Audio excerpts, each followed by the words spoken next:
Hello, I'm Murray Dron and we're at Stamford Bridge, the home of European champions Chelsea, to discuss the Goal.com 50, a list of the world's top footballers from the last 12 months, as voted by all of Goal.com's editions. Here to cast their expert eye over the list are three Goal.com heavyweights. In one corner to my right is Peter Staunton, one of Goal.com's analysts. In the opposite corner, Carlo Garganese.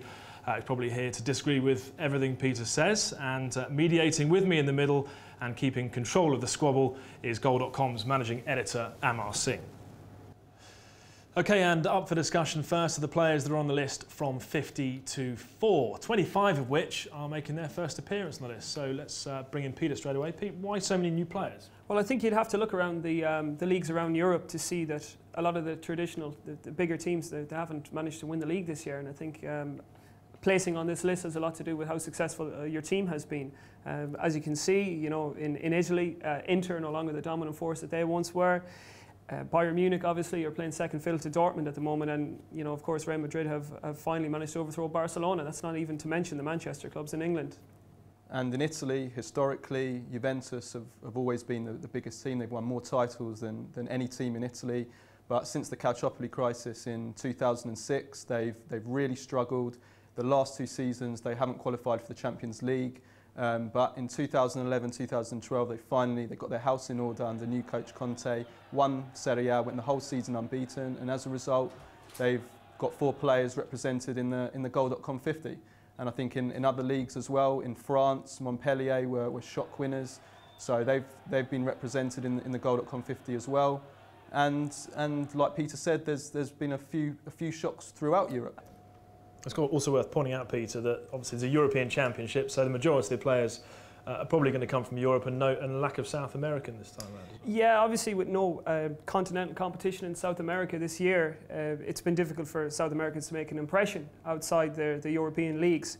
And as you say, with the European Championships fresh in everybody's mind, you know, that obviously brings with it the more prominent players from that tournament rather than from anywhere else. But as Amar pointed out, it's good to see representation from the African Cup of Nations and also from the Asian Confederation. So you've got players like Shinji Kagawa in there for his exploits with Japan and Borussia Dortmund, players like Youssef Msakni in there, who's played with Esperance Tunis and for Tunisia, and of course Chris Katonga, who's had a magnificent run at the African Nations Cup in January, and led Zambia to an historic title. And also Emerson from Corinthians, who was instrumental in Corinthians winning the Copa Libertadores. And I think when you think of Brazilian players, Emerson is, I think most people would, I mean, he was even unknown to me really until a few months ago. So it's nice to see a name like Emerson in there as well. Yeah, that's the I think the local perspective that the Goal.com 50 can bring, because I think if you ask any European to name even a player from the Brazilian league, they're going to tell you Neymar. But of course we've got you know, the local perspective which puts Emerson from Corinthians higher than the most recognisable name in the league, which is Neymar. Neymar 36, Emerson up at 32. A lot of people, as you say, outside of that region will be surprised to hear that, won't they? Any players that surprise you that they're on the list?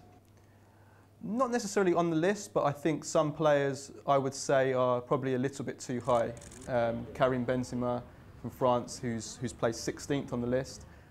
Obviously, he had a fantastic club season. He scored 32 goals, 15 assists. He won the La Liga title with Real Madrid.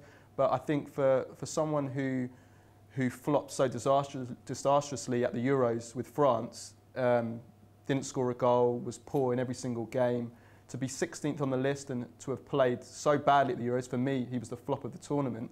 I think probably a little bit too high.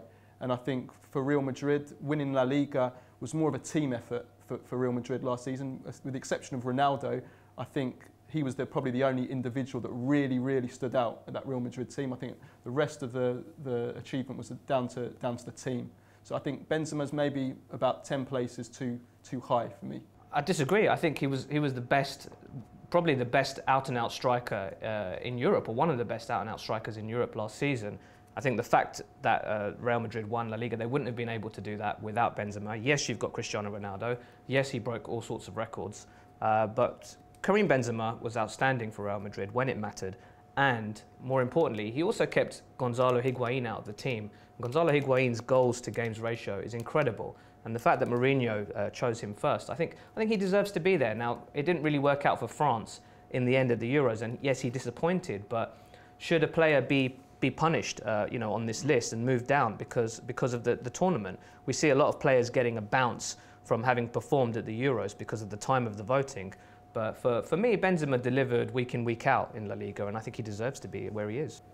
But who catches your eye for being slightly higher than you think they should be? Well, for me, I've selected one of the more high-profile players on the list. He comes in at number 13, and it's Mario Balotelli. Now, for me, I know Balotelli. He was magnificent against Germany in the semi-final of the European Championships. But aside from that, you know, you really have to struggle to see where his contributions lay for Manchester City this season. In fact, coming towards the end of the season, he was such a destructive presence that he was almost banished entirely from the first team operations by Roberto Mancini. He was sent off against Arsenal, which it cost Man City points, and they were very lucky after that game to manage to overhaul Man United to win the league. He had a violent conduct charge against Spurs in January. He was sent off against Liverpool, and I do think that he presses that self-destruct button a little bit too much, and I don't think that he has the talent to merit the indulgence that he's been offered. And I think just for the fact that he appears on the front page as well as the back page in the press, I don't think that's enough for him to rank where he ranked. Okay, so while we're on the subject of Italy, Andrea Pirlo's pretty high up there. He's 5th on the list. We won't bring Carlo in on this because he's a massive Juventus fan. Won't admit it, but he is. Amar, is that justified, 5th? It's great to see Pirlo there. It restores your faith in football. It's a wonderful story. The fact that he left Milan and he was, you know, such a hero to those fans in Milan, and a lot of people wrote him off and didn't think that he could go to Juventus and really deliver the goods, and he completely delivered the goods. He was so key to Juventus winning the Scudetto last season. And you know, furthermore, he then goes to the Euros, and you know, with the final excluded, he completely lights up the whole tournament. For me, you know, Pirlo, the sort of player that he is, really, you can't compare him to a lot of other players in the world. He's a delight to watch. Any football lover, you know, will tell you that Pirlo is just one of the greatest players to enjoy. And so, you know, personally, I'm really happy to see him up there in 5th. You alluded to it earlier, Amar. There's some big players missing from this list, aside of the sort of ones that are slightly less celebrated. Schneider, for one. You know, why is that, do you think? Absolutely. Well, Schneider and Inter have had a very poor season. Netherlands, of course, had a disastrous European Championships. Other players missing, notable players, David Villa, for example. A lot of that's down to injury. Carlos Puyol, also down to injury, I'd say. A lot of big names that you expect to see there every year. Steven Gerrard, Luis Suarez, for example. We know he had a very difficult season with his ban, and so there's a lot of big names missing, and a lot of players from smaller clubs or less noted clubs like Borussia Dortmund. And it'd be interesting to see next season, you know, if Bayern Munich are able to wrestle back the initiative in the Bundesliga, whether the likes of Piszczek and Lewandowski, you know, and Hummels, whether they can actually stay on that list and maintain that level that they had in their championship-winning season. Absolutely, I agree, but I do think that the beauty of having this annual award means that when a player plays well for a season, he tends to have that, you know, have that recognition at the end of that particular season. Because, you know, in the cases of Lewandowski, in the cases of Kagawa, in the case of Piszczek, if they don't get picked this year, then when will they get picked? So it is good, even at the expense of the likes of Schneider and at the expense of, you know, as you said, the likes of Steven Gerrard, you know, despite his understated season, I would say, this year. Not at the expense of Daniele De Rossi, who I think it's absurd that he didn't make the list. Let's round up the top 50 then. Down to 4 at least. Andreas Iniesta tops the list. Consistent performer, isn't he, Carlo? Perhaps surprising he didn't squeeze into the top 3? A little bit surprising, yes. I think Iniesta, again, is one of these players who always saves his best for the big occasion, doesn't necessarily score too many goals, but when he does score, when he does create goals, they always seem to be at the most important times. 2010 World Cup final, of course, he scored the winner. And at Euro 2008, for me, he was Spain's best player. When they were struggling in the group stages, he was the one that was really dragging them by the scruff of the neck. And then through into the knockouts as well, he was outstanding. Probably been penalised by the fact that Barcelona didn't win a major trophy, and in any personal awards, trophies are very important. Okay, so Andreas Iniesta finishes 4th, just outside the top 3. Next time we discuss which players have finished in the top 3 of the Goal.com 50, and there is one surprise in there. YouTube.com/goal is full of stuff like this and proper football too. To make sure you don't miss out, just hit the subscribe button.